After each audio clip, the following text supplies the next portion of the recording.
Hello, listeners of the 21st Century Work-Life podcast. As I was saying in episode 292, when Maya and I talked about the concept of working out loud, this little bonus audio incorporates the 2 chapters from Thinking Remote that we talked about in that episode. So in 292, we talked about the chapter, The Dangers of Working Out Loud, and also, Now That I'm Remote, Can Anyone See How Hard I'm Working? So you can access those 2 chapters as blog posts also on our website. But if you want to listen to them, here they are. Remember that we are over at virtualnotdistant.com, and my name is Pilar Orti. Thank you for listening.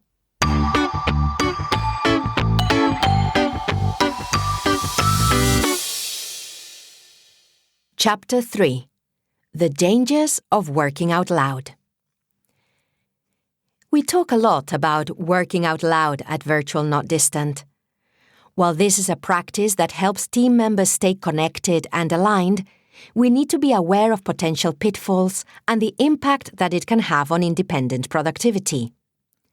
In this chapter, Pilar covers the subject from a manager's point of view, while in the next chapter, Maya steps into the shoes of the team member. Is too much information making us over-dependent on each other and destroying autonomous decision-making? As an increasing number of us rely on online tools to check in with our colleagues, unexpected challenges begin to emerge. Communication underpins all teamwork. The exchange of ideas, information, and progress between team members helps people understand how their work affects others and where or whom to go to for help when they need it. At the same time, informal communication helps us take care of our social needs and to understand others' values and motivations.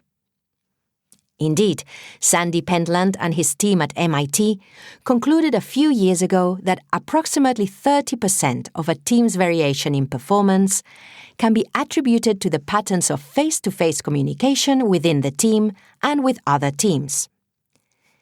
The important bit here is the patterns. Who is talking to whom, not the content.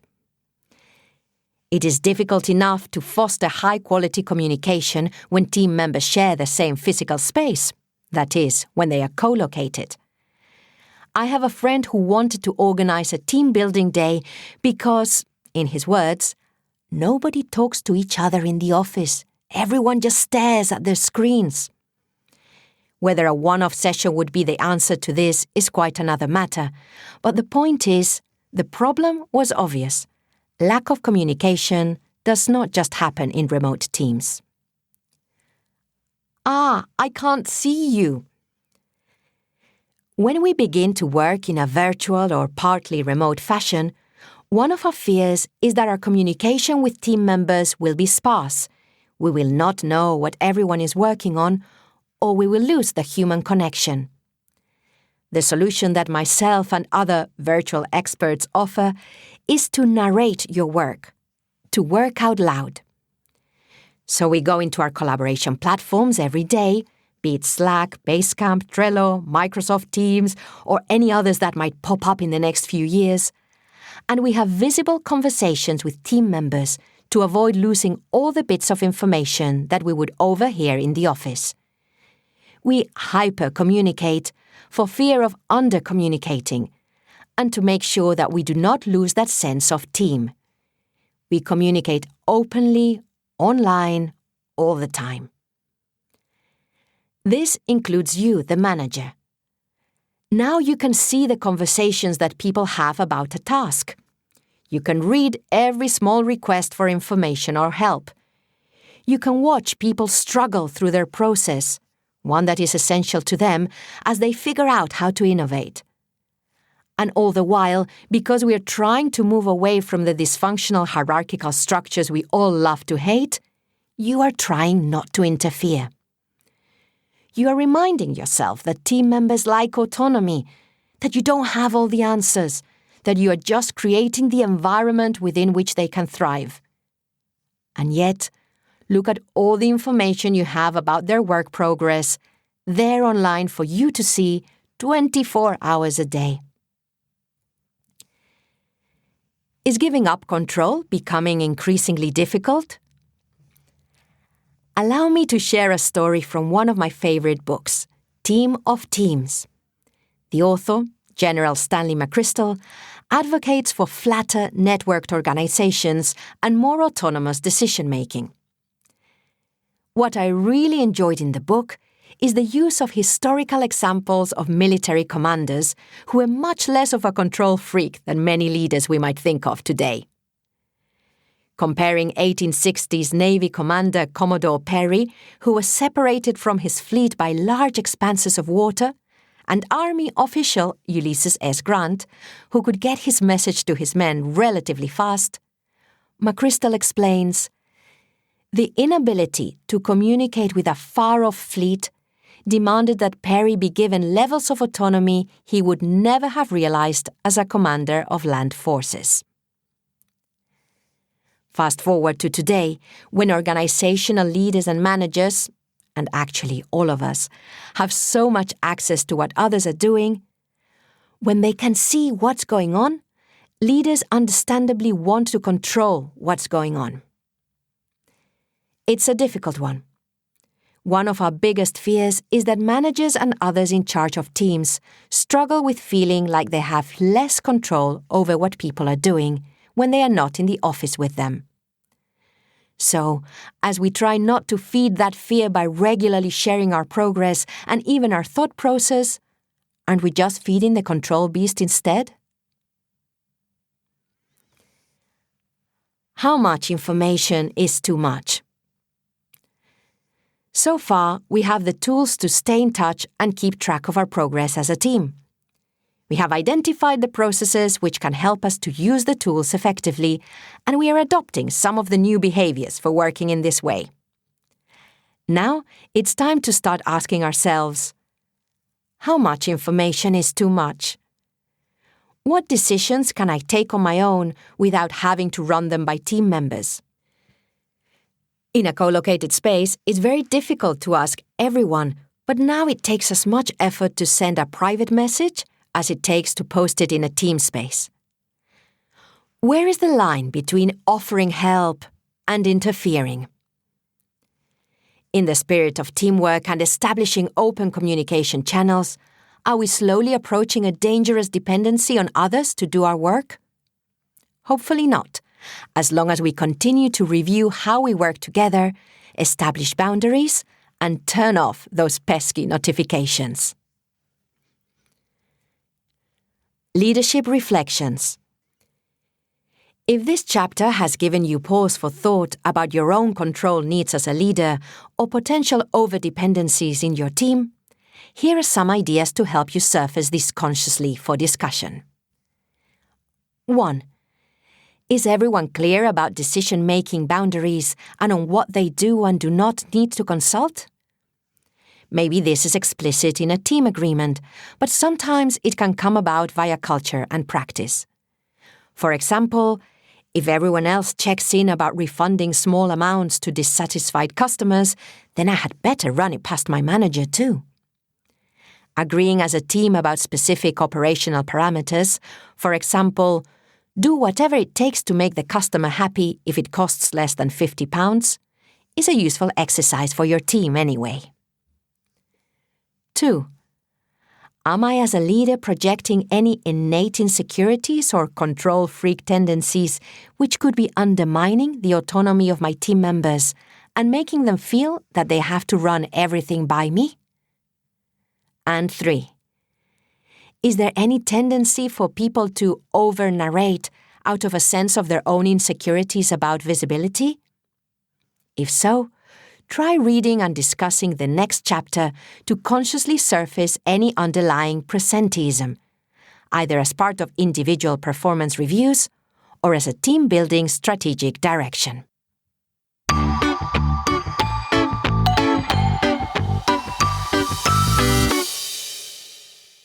Chapter 4. Now that I'm remote, can anyone see how hard I'm working? What can managers of remote teams do to discourage team members from playing the presenteeism game or using working out loud to show how hard they work rather than to make the work visible in a way that is useful to others. In this chapter, Maya suggests some ways to nip this behavior in the bud and avoid its damaging impact on the culture within the team. In the previous chapter, we discussed the perceived challenge for managers of virtual teams of knowing that the work is getting done. But there is a counterpoint to this situation for the worker being managed, particularly if they are new to remote working. In a former role, they will have showed up at a physical workplace, sat at a desk in view of colleagues, and participated in face-to-face interactions, from water cooler banter to formal meetings. It was abundantly clear that they were working hard every day. Frowning at a monitor or banging furiously on a keyboard, closing a deal on a challenging phone call, or staying late to finish an urgent report, all the signs of a diligent employee doing their thing and making a visible and overt contribution. But if that team member suddenly finds themselves sitting at home, who is going to see that going on? Especially if they are working on a lengthy project without visible milestones and outputs to feed back on formally. Most of us aren't used to sharing our successes out loud as a matter of course. Getting noticed versus being productive. This needs thinking about, particularly when transitioning a team to remote working. How are people in the co-located workplace noticed for their productivity? Is there an emphasis on the wrong things, such as presenteeism and long hours? In the knowledge worker economy, it can be challenging to measure effectiveness and contribution anyway, even if you're standing over somebody's desk. For example, when hiring a writer, it is not helpful or meaningful to value them by the number of words written if those words are nonsense and misrepresent the organization. This is why agreement on the goals and outputs against which the work will be evaluated is so critical. And this really is no different wherever your direct reports are located. If you're managing someone who suddenly cannot see you, it can create feelings of vulnerability. For example, how will they know that you are aware of how hard they're working? What metrics will be used to evaluate their success or otherwise in their role? And how do they know that you know they are not goofing off, watching daytime TV in pajamas, but still being the same productive team member they always were? Easing the transition and helping team members reshape mindset. As a manager, you can set expectations, create systems, and provide support to enable your colleagues to shift painlessly to effective remote working, which is good for them, for you, and for the organization. Mindset. Start with your own and an honest examination of it. It is important to be sure that accountability concerns aren't simply a projection of your insecurities about the new setup. Any ambivalence about how you will manage their work effectively from a different location is going to show. So make sure you resolve any of your own issues with managing remote productivity first, before you project them onto your team. Accountability. Be very clear about the degree of accountability and working out loud you expect from your newly remote team member. Are there specific core hours during which you expect them to be contactable and working, or is the work more results-oriented? Do you expect them to let you know they are popping down to the post office for 20 minutes, or only diarize if they are likely to be uncontactable for an extended period? Being clear about fixed calendar points, such as meetings, will help to stop people thinking they need to raise their hand whenever they leave their home working desk to go to the bathroom. You may need to revisit specifics around how their performance will be evaluated and structure accountability tools towards those indicators. The way you measure this in the co-located space may transfer seamlessly to remote, or it may need some tweaking. Also bear in mind that other than in very specific professions, this rarely relates to anything about time spent on particular activities.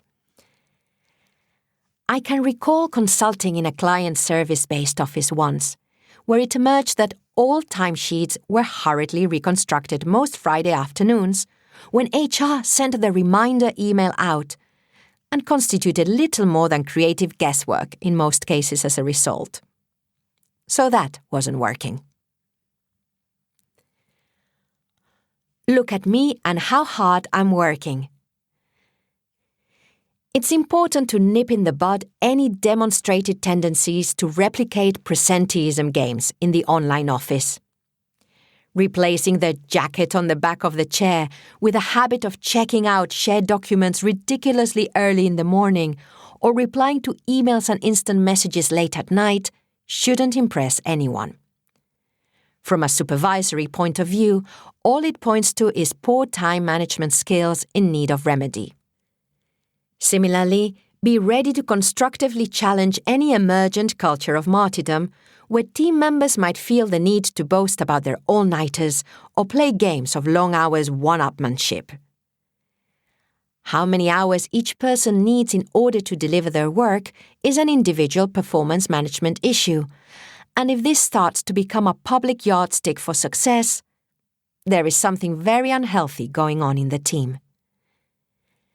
Remember that remote working can greatly improve productivity and focus, especially on deep work tasks.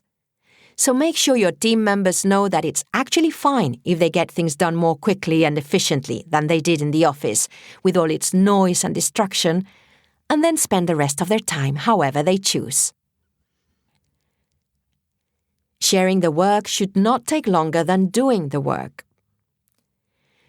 Choose accountability and tools for working out loud with care and a view to the work itself. Some work roles lend themselves to quite automated systems, allowing you to oversee productivity on some kind of dashboard as projects move through a typical cycle. Other things might need a bit more creative thought. It is too easy to wind up with a system which creates friction and adds to the work, such as remembering to update a shared document each day. Apps designed to help teams track their progress, such as I Done This, are easy to update daily, but do make sure they are not feeding that defensive, look at me and all the things I have done mindset. No one should feel like they have to tick off a specific number of items if they have spent the whole day or month working on one big intangible and as yet incomplete project. Encouraging the habit of working out loud, whether people are planning, creating, or directly executing work, can help team members to be accountable. If you use shared tools, for example, a Kanban-style board such as Trello or Planner, it's easy to maintain an overview of what you're working on, which anyone can examine if they want to see the status of something. Also, working in a shared environment such as Google Docs or Word Online, combined with real-time chat in Slack or Microsoft Teams, makes it easy to see who is doing what. Once your team members relax into the freedom and autonomy of remote working, they will probably be among the many who find it hugely liberating. If not, then look for alternatives, because a truly flexible manager should offer more than one option. When objectives are well defined, trust is maintained and everyone communicates effectively and appropriately. They will not get hung up on needing to be seen to be busy while working remotely. They can just enjoy being truly productive and effective. Leadership Reflections. If this chapter resonates with you and some of the behaviors and attitudes manifest in your team, you can take action to reorient things. The important thing is to recognize and decide to tackle it. Here are some questions to discuss as a team. 1. How do we share our activities out loud, and is this working for everyone? How aware are we about what others are working on, and how much does it matter to us? 2. Are we mostly preoccupied with our own stuff, or paying careful attention to what other people are doing. 3. Do we have a sense of fair play about how work gets allocated and how much effort everyone puts in? Which is in no way to imply these things can or should be exactly equal across a team. Rather, that there should be a sense that the hardest workers and highest performers are appropriately rewarded for this. And here are a few extra questions which you might find useful when discussing these issues one-on-one with team members, for example during performance reviews. 4. Do you feel that your manager sees and appreciates all that you contribute to the team and the work we are doing? 5. Do you ever feel that you're comparing your performance or visibility to that of other people rather than the stated objectives of the work itself? And 6. Are you happy with the way that your performance and contribution is managed and rewarded?